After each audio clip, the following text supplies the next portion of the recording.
Bismillahirrahmanirrahim. Assalamu alaikum 9th class students. How are you? Hope you all are fine by the grace of Allah subhanahu wa ta'ala. And how's our studies are going? Very good. Allah ta'ala आप लोगों को कामयाब करे. We are studying like unit number 2 from your computer science book, that is your new syllabus book. And we are going to start our today's 26th lecture number 26. And today's our topic is truth value. Before start this topic, I want to ask a question. What is a proposition? In last lesson we have learned about the proposition. Anyone tell me what is a proposition? Very good. The proposition are the statement which can answer true or false. यानी कि proposition हमारे पास वो sentence होते हैं जिनका answer true और false में आता है.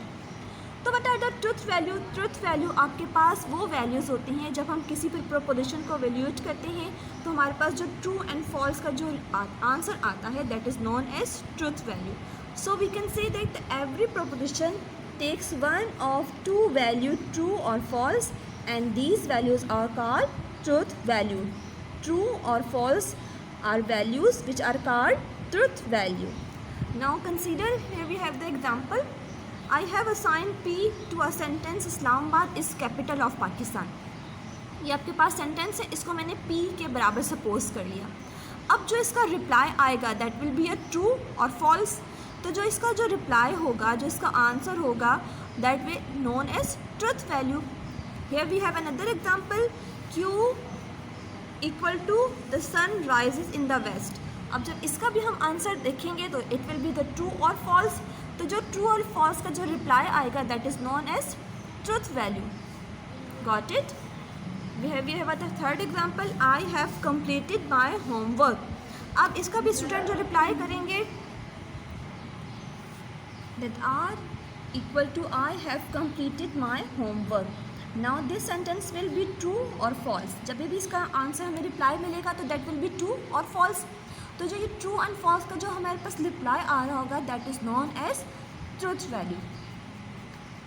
सो if you conclude all the topic that the answer which will come in the form of true और फॉल्स. तो जो ये ट्रू एंड फॉल्स की जो वैल्यू होती है that is known as truth value. Got it. Okay. Now we have logical operators. Logical operators means before going to start logical operator first you know about the compound proposition. ये compound proposition क्या होती है? When we assemble more than one proposition. जब हम two और more than proposition को combine करते हैं तो वो एक प्रोपोजिशन क्रिएट हो जाती है. ठीक है. जो एक प्रोपोजिशन बन जाती है उसको हम कहते हैं कंपाउंड प्रोपोजिशन. अब हम कंसिडर कर लेते हैं कि मेरे पास एक यहाँ पर ये आपके पास प्रोपोजिशन है और एक ये प्रोपोजिशन है. जब इन दोनों को मैं कंबाइन करूँगी तो जो आपके पास एक स्टेटमेंट आ जाएगी this statement is known as या this proposition is known as compound proposition. So again revise the definition of compound proposition. When two और more than proposition combine and create a one proposition this proposition is known as compound proposition. When we assemble more than one proposition to make one proposition, यानी कि to और मोर proposition को combine करके संबल करके हम जो एक प्रोपोजिशन बनाएंगे that is known as compound proposition. अब यहाँ पर हमारे पास एक एग्जांपल है. Today is Monday, I am in school. अगर मैं इन दोनों प्रोपोजिशन को कंबाइन कर देती हूँ और मैंने कंबाइन किया एंड से. ठीक है. जब इन दोनों प्रोपोजिशन को कंबाइन करके मेरे पास क्या बनता है? कंपाउंड प्रोपोजिशन बनता है. Obviously today is Monday and I am in school. इन दोनों का आंसर सेपरेट होगा. ठीक है. तो इसका आंसर फॉर एग्जांपल ट्रू होगा और इसका भी आंसर ट्रू होगा. तो आपके पास कंपाउंड स्टेटमेंट जो कंपाउंड प्रोपोजिशन बनती है उसका जो आंसर आपके पास होता है जो उसको आप फाइंड आउट करते हैं तो that is depend upon individual proposition. जो कंपाउंड प्रोपोजिशन का जो रिप्लाई होता है जो आपके पास आंसर होता है that is depend upon individual proposition. ठीक है. तो जो इनकी ट्रुथ वैल्यू होगी उसके अकॉर्डिंग हम कंपाउंड प्रोपोजिशन की ट्रुथ वैल्यू को फाइंड आउट करते हैं. अब हमारे पास क्वेश्चन ये राइज होता है कि हमें कैसे पता चलेगा कंपाउंड प्रोपोजिशन की वैल्यू किस तरह फाइंड आउट करनी है. एग्जैक्टली जब हम इन दोनों प्रोपोजिशन को कंबाइन करेंगे तो with the help of some sort of operator use करेंगे, ठीक है, वो हमारे पास कहलाते हैं लॉजिकल ऑपरेटर्स। यानी कि दो या दो से ज़्यादा प्रोपोजिशन को कंबाइन करने के लिए हम क्या यूज़ करते हैं, लॉजिकल ऑपरेटर्स यूज़ करते हैं हम। और इन लॉजिकल ऑपरेटर्स का मखसूस आपके पास पर्टिकुलर टास्क होता है, वो हम आगे पढ़ते हैं। Yes, here we have logical operators.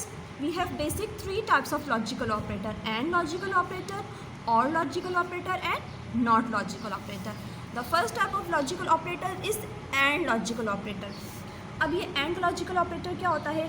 देखिए, हम जब logical operator किस लिए यूज़ करते हैं, टू कंबाइन टू और मोर प्रोपोजिशन। ये तो आपको पता चलेगी बात कि हम ऑपरेटर उस वक्त यूज़ करते हैं जब हमें दो प्रोपोजिशन को कंबाइन करना हो और हमें एक कंपाउंड प्रोपोजिशन बनाना हो, तो हम क्या यूज़ करते हैं, logical operator.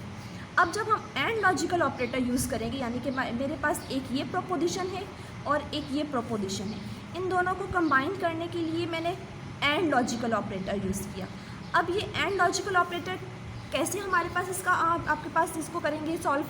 If all the connected proposition is true, यानी कि ये दोनों जो आपके पास प्रोपोजिशन है, इन दोनों के आंसर अगर ट्रू आ जाएंगे तो जो कंपाउंड प्रोपोजिशन होगा वो भी क्या होगा, ट्रू होगा। आई एम अगेन रिपीटिंग कि अगर हमारे पास दोनों जो आपके पास प्रोपोजिशन होंगे, जो दोनों को हमने आपस में कनेक्ट किया हुआ होगा विद लॉजिकल ऑपरेटर एंड, तो हमारे पास जो कंपाउंड प्रोपोजिशन होगा that will be true and that is denoted by dot sign. अब हम इसको दो तरह से राइट कर सकते हैं।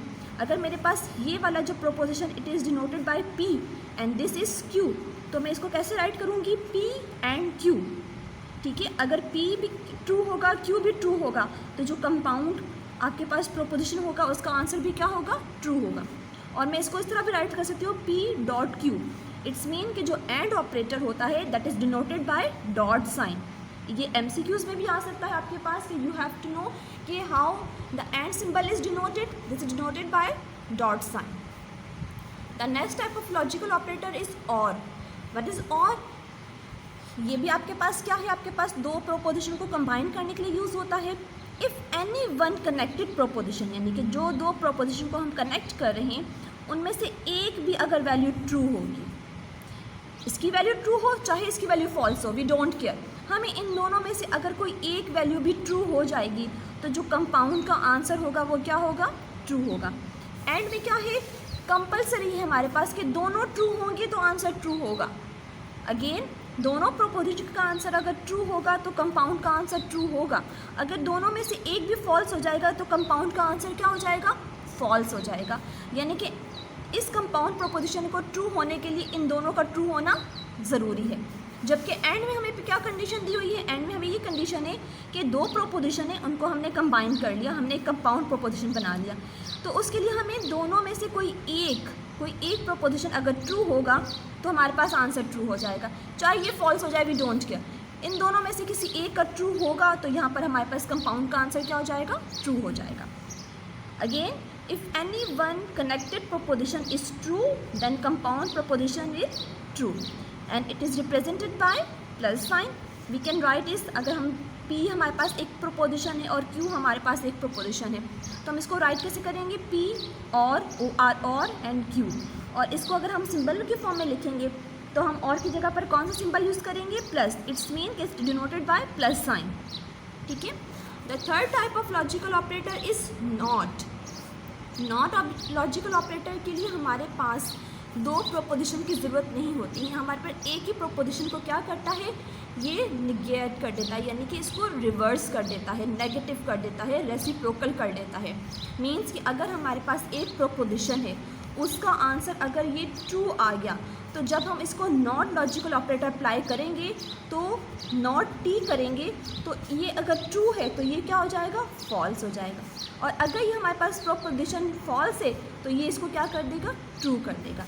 ये क्या कर देगा, इसको निगेट कर देगा, ठीक है। And it is represented by, we can write not by using this not P and dash P. Got it? So that's all about today's lecture. You have to, that's your home task, you have to learn and write definitions of truth value and logical operator. You have to also write these definition on your register. Okay, अपना ख्याल रखिएगा। फ़ी अमानिल्लाहि। अस्सलामु अलैकुम वरहमतुल्लाहि वबरकातुहू।